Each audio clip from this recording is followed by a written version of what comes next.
my parents' house, and my mother is a big gardener, and I thought I would give you a little bit of a tour of her garden this July 5th. It's looking great, and she's kind of who got me into gardening. I thought I'd just take you on a tour around her yard. So if you're interested in seeing a little bit of a profile of a garden, come along with us. So without further ado, Mom, this is my parents' backyard and my mom's garden. And say hi, Mom. Hello, Mom. Hi, son. Mom doesn't want to be filmed for it, so she's just going to be standing along as we kind of talk. So I guess first off, tell us about this. This is a compost bin? Yes, and I developed that several years after I had turned the backyard into the perennial bed, and because I felt that I wanted to go organic, and I wanted to put that on my vegetable garden. Which really means anytime I come to visit, I get to shovel part of the grass and the yard clippings to various sites. But we just dug this down. She has probably one of the best compost bins I've ever seen, and seems to heat up, and she has an infinite supply of compost she puts into her vegetable garden. And if you walk over here, tell us about, you have some irises to move and some hybrid iris. These are going to have to be moved this year because they've gotten too shady. And what is and the same with that peony back there? The peony needs to come out too. It's a pale pink one that is going to have to be. And what about deadhead these yet. These two, are right? pale pink. They're doing fine there. But it's this maple tree turns really nice in the fall, doesn't it? It's gorgeous. It's a beautiful red. It's red. Yeah, it is red. And this is a lot. These are we've even gotten maple syrup off of that tree, right? We've pulled sap off of it. No, something's wrong with it. With this, I don't like this pale. Yeah, it has green color. Looks like it's wrong. May have to yank it. Less leaves, right? Yeah, and it's not the right color. This is another lilac. This is a Korean Kim lilac with the matching one over there. What's different with the Koreans over? They're more of a dwarf, more compact instead of like the old-fashioned lilacs. Do you guys prune those, or does that?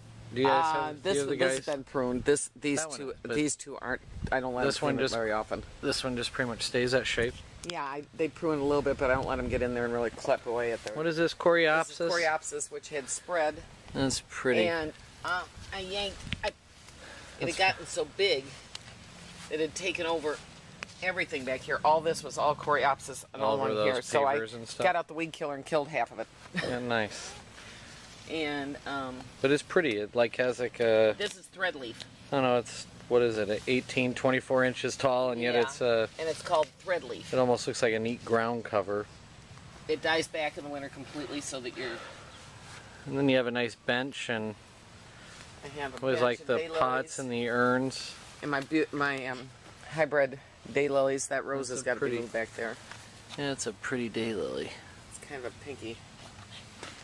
And then this is your herb garden, which I just finished pruning back. This is oregano, lemon balm, a couple of oreganos, 3 different kinds of thyme. Are those chives over there? Those are garlic chives and onion chives, sage.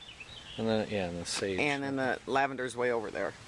And that isn't an herb like in between the stones there. No, that is a succulent. Okay. A sedum. And then you got mints, and you put those in. You like to put those in containers? Containers. They're dug into the ground. And those are what? Do you know what types they are? Chocolate and peppermint. What do you like to do with those? I use them in fruits. I steep them in simple syrups for teas, for lemonades. Oh, that's good. Anything. Just chop them up and put them on top of fruit. A couple rose bushes, a couple purple coneflowers, some what's the Latin name of these again? That's Rebecca. Rebecca, yeah, that's no, just starting. That isn't Rebecca. No. That's a purple coneflower. I can't think of what the Latin. Rebecca is the black-eyed Susan. Yeah.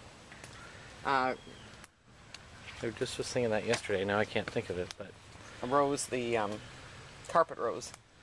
You have. I see. These are a Japanese iris back in here. An electric fence, a little electric wire. Is that, what's that for? Keep the deer out and at least keep them discouraged from coming in. It works sometimes and sometimes it doesn't. Would you describe that as your biggest enemy in the last 15 years of gardening out here? Hey, you go for what you can get with deer. That's your number one enemy in the garden? And deer, well, now this year it's chipmunks. I think, yeah, you are fighting some chipmunks. I'm fighting chipmunks. Echinacea, I just thought of it. Yeah, okay, right. Right, echinacea. and 2 more different kinds of daylilies with bee balm back in there. Feverfew. Is that a this is a